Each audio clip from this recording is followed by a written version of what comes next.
Petit rappel de terminologie avant de commencer cette leçon dédiée donc au nom de domaine. On appelle nom d'hôte le nom de domaine, à savoir eleform.com par exemple, donc le domaine et son extension, préfixé du sous-domaine.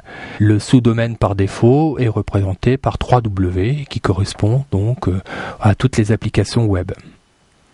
Nous verrons par la suite qu'il est possible donc d'utiliser d'autres sous-domaines si vous désirez segmenter l'usage de votre domaine en différentes parties. Rappelons enfin que l'intérêt des noms de domaine permet de pouvoir mémoriser l'adresse d'un serveur, puisqu'il est difficilement concevable de pouvoir retenir l'adresse IP donc d'un serveur. Les noms de domaine viendront donc se substituer à cette adresse IP, de sorte à pouvoir communiquer plus facilement sur votre serveur web. Sur ce schéma, nous pouvons voir l'organisation hiérarchique des noms de domaine, en commençant par la racine, représentée ici par un point. Ensuite, nous avons l'extension nommée TLD, Top Level Domain. Cette extension, comme nous le verrons par la suite, peut être soit attribuée pour indiquer la localisation du serveur ou pour indiquer l'usage, qu'il soit commercial ou à but non lucratif. Nous verrons par la suite à quoi correspondent tous ces TLD.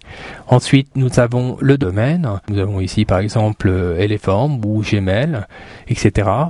Et en dernier lieu, nous avons le sous-domaine.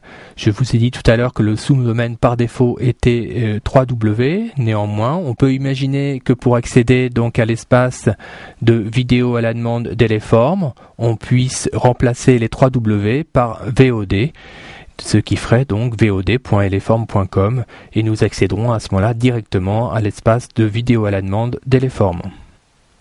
Voici deux tableaux récapitulatifs des principaux TLD.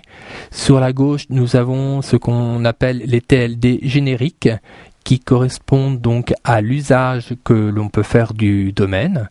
Donc nous avons le fameux .com qui est évidemment le plus connu, il est plus utilisé actuellement sur le net, mais nous avons aussi le .net qui correspond donc à tous les domaines concernant les gestionnaires de réseau, tout ce qui touche à Internet. Et nous avons aussi le .org qui correspond donc à toutes les organisations à but non commercial. Et de nouvelles extensions qui sont apparues par la suite. Ce tableau n'est évidemment pas exhaustif. Il existe encore bien d'autres TLD génériques. Voyons maintenant le tableau de droite qui correspond donc au TLD lié au pays dans lequel se trouve le serveur d'hébergement, donc le fameux .fr qui correspond à la France. Ensuite, nous avons le .es pour l'Espagne, le .be pour la Belgique, IT pour l'Italie, etc. Les TLD nationaux permettront donc de savoir dans quel pays se trouve le serveur du domaine auquel vous vous connectez.